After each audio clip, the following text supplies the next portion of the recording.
I never thought my aunt's old house would be mine one day. It was a dilapidated old thing, surrounded by gnarled trees and suffocated by the shadows they cast. She'd lived there her whole life, a recluse who neighbors claimed was a witch. When she passed, she left it to me, a gift or maybe a curse. I couldn't be sure which. The first time I set foot inside, the musty scent of aged wood and mildew filled my lungs, and a creeping chill prickled my skin. As I made my way through the house, I came across the last thing I expected, a black cat. It was sitting in the corner of the living room, its piercing yellow eyes watching me with unsettling intensity. I hadn't noticed it until I heard a low, rumbling purr that reverberated through the silence. The cat trotted over, winding itself around my legs as if it owned me. Something about its presence felt heavy, like a weight pressing down on my chest. I picked up the cat, noticing an old collar around its neck. The leather was worn, with strange symbols etched into it, symbols that seemed to crawl into my mind like creeping vines. The cat seemed pleased with itself, purring louder, almost as if it were laughing. That night, as I settled into bed, a hollow wind howled outside. The cat lay at the foot of my bed, curled into a tight ball, watching me with those eyes that never seemed to blink. I felt a sense of unease, but exhaustion won out, and I drifted off to sleep. I awoke to a whispering sound.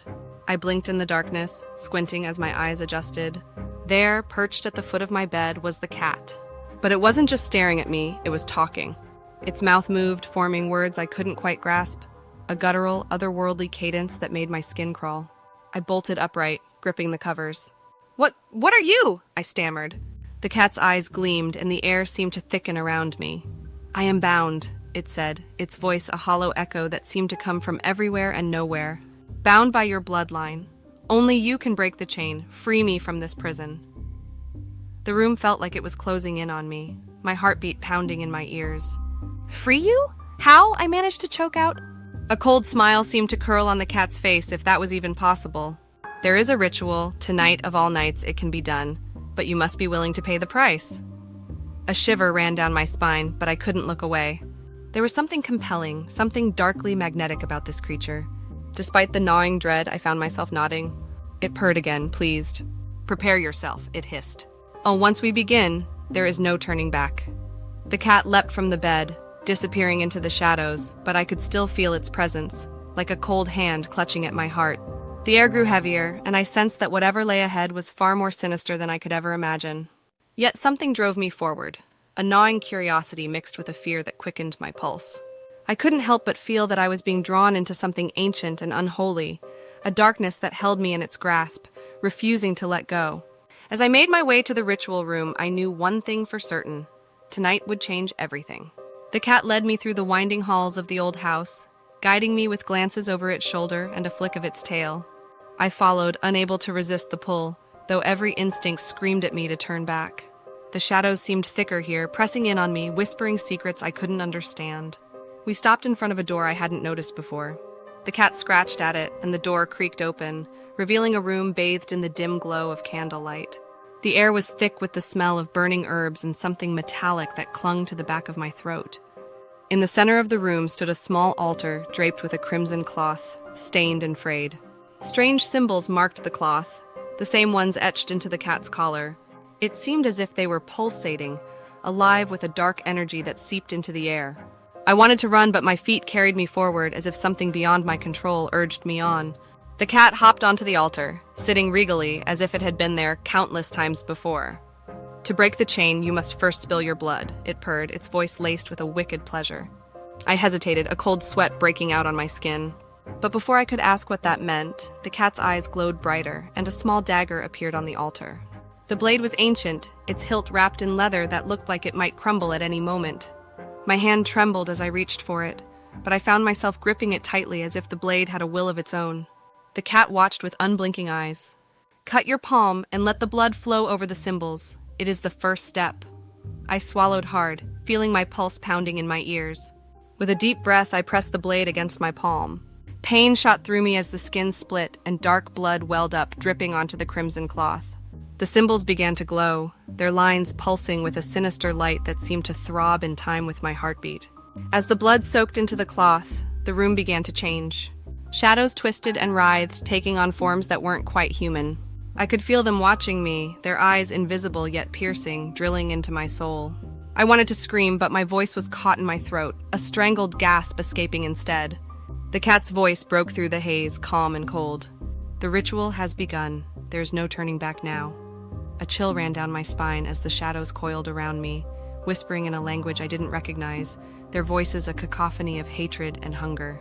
I could feel them clawing at the edges of my mind, their touch icy and suffocating. Suddenly, a searing pain erupted from my palm, spreading up my arm and into my chest. I doubled over, clutching at the wound, but it was as if the blood itself was burning, searing me from the inside out. I glanced down and saw that the symbols on the cloth were no longer just glowing. They were moving, crawling up my arm like living tattoos, their lines sinking into my skin with a sickening heat. The cat let out a low, satisfied growl. "You are marked now. The bond between us is sealed." I wanted to ask what it meant, to demand answers, but the words wouldn't come. The shadows closed in, pressing against me until I felt like I was drowning. I could hear their whispers, clearer now, each word dripping with malice. "She will pay the price," they hissed, their voices a chorus of cruelty. "Her blood will be the key." I tried to pull away, to break free, but the shadows held me fast, their touch like icy chains that wrapped around my limbs. I was trapped, ensnared in a web of darkness that seemed to stretch on forever. And at the center of it all was the cat, its eyes glowing with a malevolent light, watching me with a hunger that chilled me to the bone. It stepped forward, its fur bristling as it spoke again. "The ritual requires more than blood, you know," it purred, circling me like a predator stalking its prey. "But don't worry, you won't be alone for long." And as the shadows closed in, their laughter echoing in the darkness, I realized with a sickening certainty that this was only the beginning. The shadows pressed in closer, their laughter a chorus of mocking whispers that filled the room. I could feel their cold touch clawing at my skin, pulling me deeper into a darkness that felt alive. The cat prowled around me, eyes glowing with a sinister gleam as it spoke. "Now that you bear the mark, you must offer them something precious," it hissed, its voice low and chilling. "An offering of flesh and bone." My heart pounded as I staggered back, barely managing to keep my balance. What do you mean?" I choked out, the words barely escaping my lips. The cat looked up at me, unblinking, as if savoring my fear. "To complete the ritual, you must give them a sacrifice," it replied, almost casually. "Something alive, something that belongs to you." The realization hit me like a punch to the gut, and I recoiled, shaking my head. "No, I can't, I won't," I stammered, my voice rising in panic. But the cat only narrowed its eyes, a cruel smile playing at the edges of its mouth. "You have no choice," it purred. "The bond is already forged. Refuse, and they will take what they want, regardless of your wishes." I tried to move, to run, but my feet were rooted to the spot, as if held in place by invisible chains. The shadows surged around me, their forms shifting and contorting into twisted figures with hollow, sunken eyes and gaping mouths. They reached for me, their fingers like skeletal claws, and I could feel their hunger, a ravenous need that chilled me to the bone. "Please, there must be another way," I pleaded, but the cat only watched, indifferent to my desperation. The shadows drew closer, and I felt something brush against my face, a cold, wet touch that left a trail of icy numbness in its wake. I shuddered, feeling the darkness seep into me, filling my veins with a cold that threatened to consume me from the inside out. Suddenly, I remembered the old locket my aunt had left me, a strange trinket she'd always worn but never explained. It had been tucked away in a drawer, forgotten in the chaos of moving in. I didn't know why it came to mind, but I had the overwhelming sense that it held some kind of power. Desperate for anything that could help, I forced myself to break free from the shadow's grip and dashed out of the room. The house seemed to twist around me as I ran, the hallway stretching and warping in impossible ways. The cat's laughter echoed through the darkness, a cruel, mocking sound that spurred me onward. I found myself in my aunt's bedroom, where I'd left the locket. Frantically, I tore through drawers and shelves until my fingers closed around the cold metal. I opened it, and a strange, sickly sweet scent filled the air. Inside the locket was a lock of hair, coarse and dark, and a small dried flower that crumbled to dust at my touch. As I held it, a wave of memories crashed over me, not my own, but glimpses of my aunt's life, her chanting in this very room, surrounded by shadows, her face twisted in fear and pain. Then I felt it, a presence behind me. I turned slowly, clutching the locket like a lifeline, and found myself face to face with a figure I recognized instantly, though I'd never seen it before. It was my aunt, but not as I remembered her. Her skin was pale and drawn tight over her bones, her eyes hollow and empty, and her mouth twisted into a grotesque smile. "You took the cat, didn't you?" she whispered, her voice a raspy croak that sent shivers down my spine. "You accepted its curse," I stumbled back, nearly dropping the locket. "Aunt, what is this? What have you done?" She stepped closer, her movements unnatural, almost puppet-like. "It is a familiar," she said, her eyes glinting with a mad light. "Bound to our family for generations, but I tried to free myself and failed." The shadows were closing in again, their fingers grazing my skin, and I could feel their icy touch sinking deeper, pulling me back toward the altar. My aunt's face twisted in horror, her gaze locked onto the locket in my hand. "It's too late for you," she whispered, her form beginning to dissolve into mist. Too late for both of us. And then she was gone, leaving me alone with the cat, who now sat perched on the altar, looking at me with those unblinking eyes. "You see?"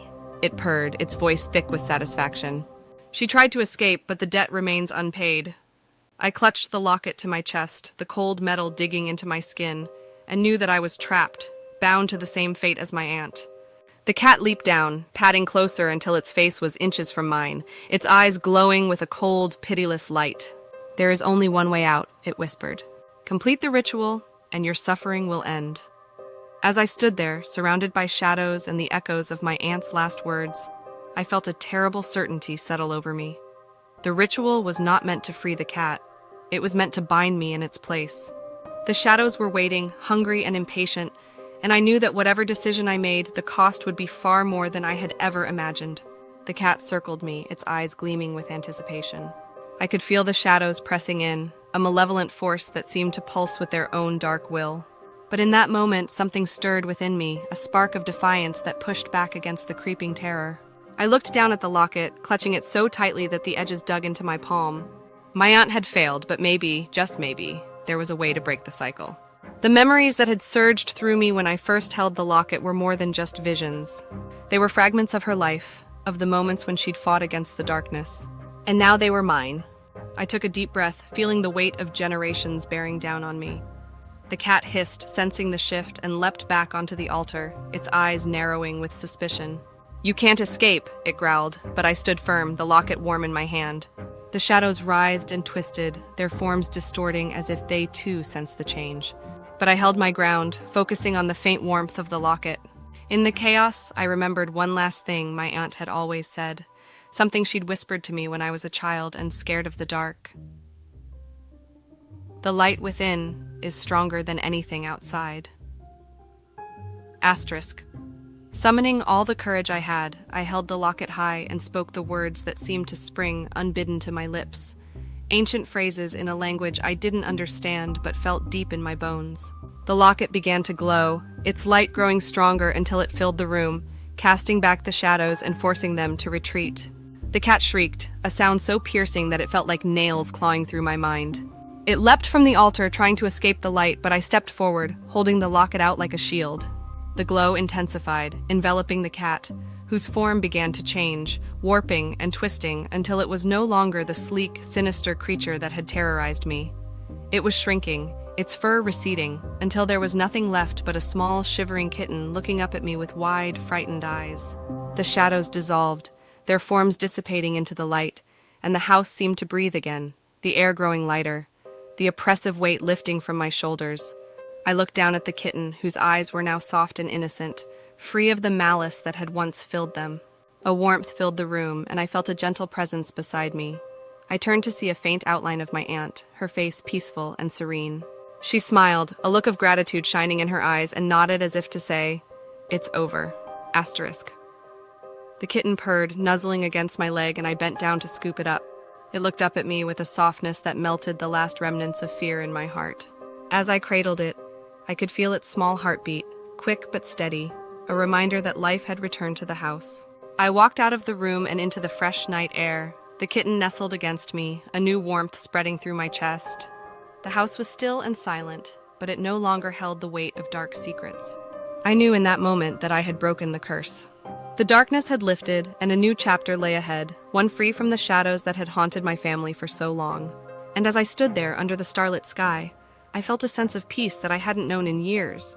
The kitten purred, content and safe, and I knew that whatever lay ahead, we would face it together, free from the chains of the past.